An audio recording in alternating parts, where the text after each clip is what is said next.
topic to talk about is solving rational equations. I don't really have any rules or anything to give you first. Most of the time, the best way to teach you this is just to kind of show it to you. So solve each equation. That's what our directions say. And remember, the title was Rational Equations. So when you see these problems today, they are going to look like fractions. Remember, the word rational means that it can be written as a fraction. So we've got a 3 over 2 plus 2 over x plus 3, and it equals 19 over 10. Solve each equation. Now, actually, what we're going to sort of do here is similar to what we were doing in the last section. If you remember getting some of our common denominators in section 8.5, we're going to have to do that again in section 8.6. So it sometimes helps me, at least, if I kind of put the quantity in parentheses like that, so I know that the x plus 3 sort of has to stay together. But my first job here is going to be to get my common denominator, my least common denominator. So going back to some of the stuff that we learned about the least common multiples, let's start with the numbers that we have, 2 and 10. Now remember, least common multiple is the smallest number that those go into. Or in other words, it's the smallest number that can be divided by 2 and 10. Anybody know what that would be? 10, yeah. So that's going to be the first part of our LCD. And then remember, with the parts that had the variables like this, I think what we said in the notes was each parentheses needs to appear once. So, I mean, x plus 3 is the only parentheses. So we'll just make sure that that appears once. So that is the LCD, 10 times x plus 3. Now, we have to go through and make each of those denominators turn in to 10 times x plus 3. So let's start with this first denominator over here. Right now, it's a 2. Now, what would we multiply that 2 by to turn it into a 10? 5. And we also need to multiply by the x plus 3 because we didn't have that. Remember, basically, you multiply by whatever would turn that into your LCD. So again, whatever you do on bottom, you're going to also have to do on top. I'll come back here in a minute to get that simplified. Alrighty, I'm moving on to the second denominator. Right now, it only has x plus 3. So it has x plus 3, but it doesn't have a 10. That's what we'll have to multiply the second fraction by. And last but not least, this little guy over here only has a 10, so we'll have to multiply that last fraction by x plus 3. Lot going on up here, but let's just kind of go one step at a time. With the first fraction, if you look on top, 3 times 5 is going to be 15. Here in a minute, I'll probably distribute the 15, but I just left it like that for now. 15 times x plus 3. And if you look on bottom, you have what you wanted that whole time, 10 times x plus 3. By the way, don't cross anything out here, even though it's tempting. Let's leave it like that for right now. Second fraction, 10 times 2 is 20, And then x, I've got 10 times x plus 3 on bottom. That's what I wanted, my LCD. And then last fraction, again, here in a minute, I'll probably distribute the 19, but I'm going to leave it like that for now. So all of the denominators are the same. That's what we wanted. The numerators are what's different. Okay, now I'm going to show you what to do next here. Any questions about how we got to this step? This is pretty much what we've already kind of learned in this chapter. Well, here's the nice part about these fractions. Now that you have the same denominators, you are not really going to add up the entire fraction. You're just going to take those numerators, you're going to pull those out, and you're basically going to forget about the denominators. Once you make them all the same, you can just ignore them and pull out what you have on top. Now, when I pull this out, I'll probably go ahead and distribute. So this is going to be 15x plus 45. That is just plus 20 for right now. And it equals, bring down the equal sign, distribute the 19. That'll be 19x plus 57. Okie doke. Well, I've got a 45 plus 20 over here, which is 65. Now we're going to just try to get x by itself. You have x's on both sides. I usually move the smaller one. 15x is smaller than 19x. You don't have to do it that way, but you'll avoid negatives if you do. So that'll become 4x over there. All right, subtract 57. That should turn into an 8. Divide by 4, kind of ran out of room down here. So that would get you to an x equals 2. You can check these if you want. You could go back to the beginning. Everywhere you see x, replace it with 2.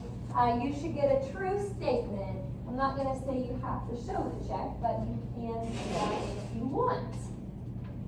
Okie doke. So again, figure out your LCD. Get all of your fractions to have that LCD, and then you get to just ignore the denominators and pull out what you have on top. Okie dokie. Any questions about the first one? This is usually a pretty nice lesson since we already kind of learned how to get those common denominators.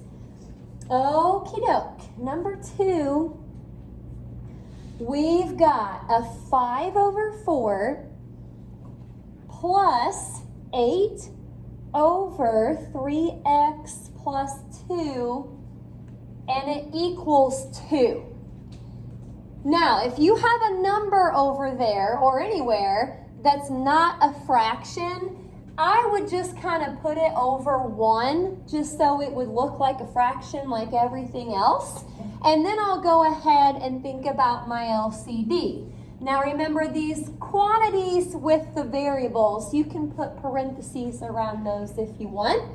And so, out to the side here, I'm going to figure out my LCD. The smallest number that can be divided by 4 and 1 is just 4, so that's nice. And the only parentheses that we have is 3x plus 2. Normally, each parentheses needs to appear once. Okie doke. Well, this fraction right here has the 4, but it doesn't have the 3x plus 2.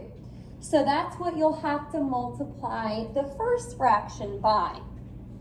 All right. Second denominator has the 3x plus 2, but it does not have the 4. So you're going to multiply by 4 on that second fraction. And my goodness, the last fraction only has a 1. So you'll have to multiply it, kind of wrote on top of it there, but multiply it by that whole thing. 4 times 3x plus 2. Not sure I can squeeze that in, so I'll just erase that for the time being. But that's what you'll go with on the last fraction. So, you know, at this point, your denominators should all be the same. This, again, I'm going to wait to distribute, but you could go ahead and distribute the 5 if you wanted. There's no reason to distribute the 4 on bottom because you're not even going to use the bottom here in a minute. Second fraction, it's got the 4 times 3x plus 2 now on bottom, and then 4 times 8 is 32. Last fraction, 2 times 4 is 8, times 3x plus 2 all over the LCD. 4 times 3x plus 2. Okie doke. So I've already kind of circled that stuff on top because that will be the next step where we pull all of that stuff down and then solve. Any questions up until that point? A lot of writing there, just getting all of that worked out. Well, let's distribute 15x plus 10 and then plus 32 equals 24x plus 16. Then I have to combine a couple like terms over here. That'll turn into a 42. And again, you can go whichever direction you want. I usually move the smaller variable. That'll give you a 9x over here. Subtract the 16, you get 26 equals 9x. Now when I take 26 divided by 9, it's not a very nice number, and I don't think that we can reduce that. So if it's not a nice decimal, just leave it as a fraction. So x equals 26 ninths for number 2. LCD. Gotta figure that out first, and then you gotta figure out how to get all of your denominators to be that. Not too bad. Any questions about number 2? Let me finish copying that. Now, I think things might change a little bit here with the next couple examples, so make sure that you watch here with these especially. Number 3. What do we have? 3 over k minus 3 plus 4 over k minus 4, and it equals 25 over k squared minus 7k plus 12. Okay, here we go. Let's see what we can do. Now, hang on a second. I know I can think of those as separate little parts, but this over here looks like it could be factored. We probably want to factor this before we go through and get our LCD. So let's set up a couple parentheses, both of them with K. Also, both signs are negative. So two negative numbers that multiply to 12 and add to negative 7, no particular order, but you'll have a k minus 4 and a k minus 3. Now here's what's kind of weird about this problem. When you go to do your LCD, remember each parenthesis needs to appear once. So you've got a k minus 3. You've got a k minus 4. And then if you look at that third denominator, it already has a k minus 4 and a k minus 3. Remember, each parenthesis only has to appear once. So actually, what you got over here from the factoring part, that just sort of turns into the LCD. And keep in mind, the order up there does not matter. You can put k minus 3 first and then k minus 4. That's what I want for all three denominators. Let's go ahead and sort through this. First fraction already has the k minus 3, but it doesn't have the k minus 4. So we'll have to multiply the first fraction by k minus 4. Second fraction has the k minus 4. It doesn't have the k minus 3. I'm going to erase those parentheses just so you can see that a little bit better. But multiply the second fraction by k minus 3. Now the third fraction, again, it already has both parts of the LCD. So you don't have to multiply that fraction by anything. It already has what we need on bottom. So if I look up here, I'm going to be taking that 3 times k minus 4, which I will distribute here in a minute, plus 4 times k minus 3, all over that same denominator. It's fine if you have that switched. The order does not matter.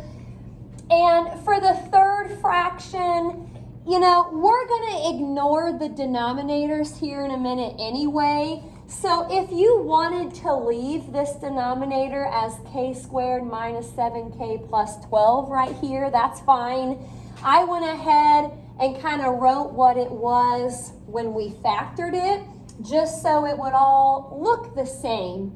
But again, it was already what we needed. So we're not going to do anything with the denominators.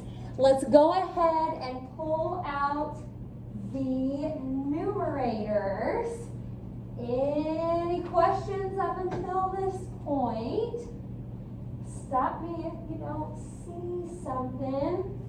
Okay, well, 3k minus 12 plus 4k minus 12 equals 25. Didn't do anything to that side. Well, all of this stuff is on the same side. Let's just combine it. You'll get a 7k minus 24 over here. And that means I'll have to add 24, divide by 7. So actually that worked out kind of nice. K equals 7 for number 3. Okie doke.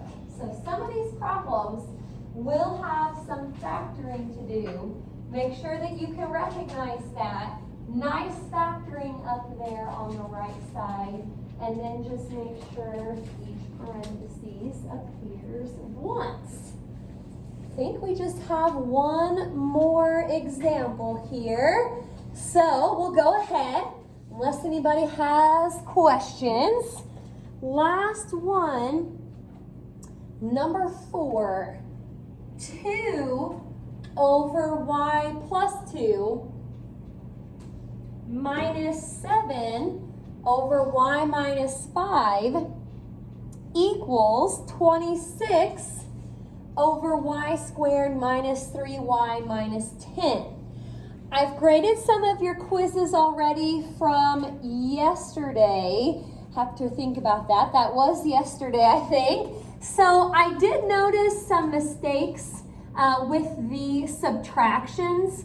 If you see a minus in the middle, remember, I at least think it's a good idea to change it to a plus negative. So here in a minute, when you distribute, you won't forget to distribute the negative. I saw a few people who forgot to distribute the negative. And again, it's hard to remember when the minus is just in the middle like that. So put it up with the 7. That way you don't lose track of it.